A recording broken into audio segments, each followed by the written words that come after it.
Hello കൂട്ടുകാരെ, എല്ലാവർക്കും എൻ്റെ പുതിയ വീഡിയോയിലേക്ക് സ്വാഗതം. അപ്പോൾ ഇന്നത്തെ എൻ്റെ വീഡിയോയിൽ ഞാൻ ബാക്ക് ടു സ്കൂളിൻ്റെ പാർട്ട് 2 ആണ് കേട്ടോ ചെയ്യുന്നത്. അപ്പോൾ പാർട്ട് 1 നിങ്ങൾ കണ്ടിട്ടില്ലെങ്കിൽ ഞാൻ അതിൻ്റെ ലിങ്ക് ഡിസ്ക്രിപ്ഷനിൽ കൊടുക്കാം, നിങ്ങൾക്ക് നോക്കാവുന്നതാണ് കേട്ടോ. അപ്പോൾ അതിന് വേണ്ടി തന്നെ നമുക്ക് വീഡിയോയിലേക്ക് കിടക്കാം. അപ്പോൾ ആദ്യം തന്നെ ഞാൻ നിങ്ങളെ കാണിച്ചു തരാൻ പോകുന്നത് എൻ്റെ ടിഫിൻ ബോക്സും പിന്നെ എൻ്റെ കറിപ്പാത്രവും പിന്നെ എൻ്റെ വാട്ടർ ബോട്ടിലും ആണ് കേട്ടോ. അപ്പോൾ എല്ലാവരും യൂസ് ചെയ്യുന്ന പോലെ തന്നെ ഞാനും ഇവിടെ യൂസ് ചെയ്യുന്നത് സ്റ്റെയിൻലെസ് സ്റ്റീലിൻ്റെ ഐറ്റംസ് ആണ്. അപ്പോൾ സ്റ്റെയിൻലെസ് സ്റ്റീലിൻ്റെ ഐറ്റംസ് യൂസ് ചെയ്യുന്നതാണ് കേട്ടോ നമ്മുടെ ഹെൽത്തിനും കൂടുതൽ നല്ലത്. അപ്പോൾ പ്ലാസ്റ്റിക് വെച്ച് നോക്കുമ്പോൾ കൂടുതൽ റേറ്റ് വരുന്നത് ഈ സ്റ്റെയിൻലെസ് സ്റ്റീലിനാണ്. എന്നിരുന്നാലും നമ്മുടെ ഹെൽത്തിന് നല്ലത് ഇത് തന്നെയാണ്. പക്ഷേ ചെറിയ കുട്ടികൾക്കെല്ലാം ഇത് വാങ്ങിച്ചു കൊടുക്കുകയാണെങ്കിൽ അവർ കെയർലെസ് ആയിട്ട് ഇതെല്ലാം ചിലപ്പോൾ മിസ് ചെയ്യാൻ സാധ്യതയുണ്ട്. അപ്പോൾ നമുക്ക് ഒരു ബുദ്ധിമുട്ട് തോന്നാം. അപ്പോൾ അങ്ങനത്തെ കാര്യങ്ങളൊന്നും ആയാലും എന്നാലും ഇതാണ് നമ്മുടെ ഹെൽത്തിന് ഏറ്റവും നല്ലത്. അപ്പോൾ നമ്മൾ ടിഫിൻ ബോക്സ് വാങ്ങിക്കുകയാണെങ്കിൽ ഏറ്റവും നല്ലത് നമ്മൾ പ്ലാസ്റ്റിക്കിൻ്റെ വാങ്ങിക്കാതെ നമ്മൾ സ്റ്റെയിൻലെസ് സ്റ്റീലിൻ്റെ തന്നെ വാങ്ങിക്കുക കേട്ടോ. അപ്പോൾ അത് ബോട്ടിലാണെങ്കിലും കറിപ്പാത്രമാണെങ്കിലും എന്താണെങ്കിലും നമ്മൾ സ്റ്റെയിൻലെസ് സ്റ്റീലിൻ്റെ തന്നെ വാങ്ങിക്കുക. കാരണം ഇത് കൂടുതൽ കാലം നിൽക്കും. പക്ഷേ സ്റ്റെയിൻലെസ് സ്റ്റീലിന് ചെറിയൊരു ഡിസഡ്വാൻറ്റേജ് ഉണ്ട്. അതെന്താണെന്ന് വെച്ചാൽ താഴെ വീണാലെല്ലാം വേഗം ചളുങ്ങി പോകും കേട്ടോ.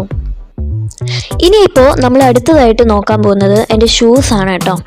അപ്പോൾ ഷൂസ് എല്ലാം നമ്മൾ മഴക്കാലത്ത് നമ്മുടെ സാധാ നോർമൽ ഷൂസ് ആയിരിക്കും, നമ്മുടെ നോർമൽ സാൻഡിൽസ് ആയിരിക്കും ഉപയോഗിക്കുന്നത്. പക്ഷെ നമ്മൾ ചില സ്കൂളിലെല്ലാം നിർബന്ധമാണ് നമ്മൾ മഴക്കാലം കഴിഞ്ഞാൽ നമ്മുടെ school shoes black colour shoes ഉപയോഗിക്കണമെന്ന്. അപ്പോൾ അതെല്ലാം നമ്മൾ സ്കൂൾ തുറക്കുന്നതിന് മുമ്പേ എല്ലാം ക്ലീൻ ചെയ്ത് വെക്കണം. നമ്മുടെ നോർമൽ സാൻഡിൽസ് ആണെങ്കിലും അത് നമ്മുടെ സ്കൂളിൽ ഉപയോഗിക്കുന്ന ഷൂസ് ആണെങ്കിലും ഏതാണെങ്കിലും നമ്മളെല്ലാം നേരത്തെ ക്ലീൻ ചെയ്ത് വെക്കണം. അപ്പോൾ നമ്മുടെ കയ്യിൽ കുറേ ഷൂസ് ഉണ്ടാവും. അപ്പോൾ അതെല്ലാം നന്നായിട്ട് കഴുകണം. നന്നായിട്ട് ചിലപ്പോൾ അതിൻ്റെ സൈഡിലുള്ള സ്ഥലമെല്ലാം നന്നായിട്ട് ചെളി പിടിക്കും. എൻ്റെ കുറച്ച് ഷൂസൊക്കെ ഉണ്ട്, അതിൻ്റെ ആ സൈഡിലെല്ലാം നന്നായിട്ട് ചെളി പിടിച്ചിരിക്കും. അപ്പോൾ അത് നന്നായിട്ട് നമ്മുടെ പഴയ ബ്രഷെല്ലാം ഉണ്ടാവില്ലേ, അതൊക്കെ വെച്ച് നന്നായിട്ട് ഉരച്ച് വേണം നമ്മളത് കഴുകിയെടുക്കാൻ വേണ്ടി.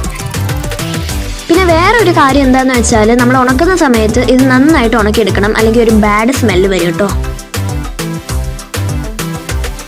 അപ്പോൾ ഇനിയിപ്പോൾ നമുക്ക് എൻ്റെ കുടയെ കുറിച്ച് പറയാം കേട്ടോ.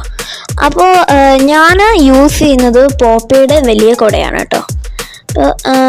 നമ്മൾ യൂസ് ചെയ്യുമ്പോൾ അത് നമ്മൾ സ്കൂളിലേക്ക് പോകുന്നതിന് മുമ്പേ അപ്പോൾ മഴയൊക്കെ ആയിരിക്കുന്നതുകൊണ്ട് നമ്മൾ കുടയൊക്കെ ആ സമയമെല്ലാം യൂസ് ചെയ്യുന്നതാണ്. അപ്പോൾ എന്താ ചെയ്യേണ്ടതെന്ന് വെച്ചാൽ ഇതിൽ നേരത്തെ റിപ്പയർ ചെയ്ത് വെക്കുക. എന്തെങ്കിലും പ്രശ്നങ്ങളുണ്ടെങ്കിൽ ചിലപ്പോൾ കുറേ കാലമായിട്ട് എടുക്കാത്തതാണല്ലോ, അപ്പോൾ ചിലപ്പോൾ അതെല്ലാം തുരുമ്പ് പിടിച്ചിട്ട് അത് ചിലപ്പോൾ പൊട്ടിപ്പോയെന്നൊക്കെ വരാം. അപ്പോൾ അതെല്ലാം നേരത്തെ റിപ്പയർ ചെയ്ത് വെക്കുക.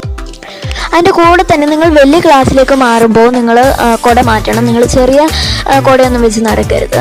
അപ്പോൾ ഇത്രേ ഉള്ളൂ എൻ്റെ വീഡിയോ. എൻ്റെ വീഡിയോ ഇഷ്ടപ്പെട്ടാൽ ലൈക്ക് ചെയ്യുക, ഷെയർ ചെയ്യുക, കമൻറ്റ് ചെയ്യുക. പുതിയ വീഡിയോയിൽ നമുക്ക് വീണ്ടും കാണാം. ബൈ.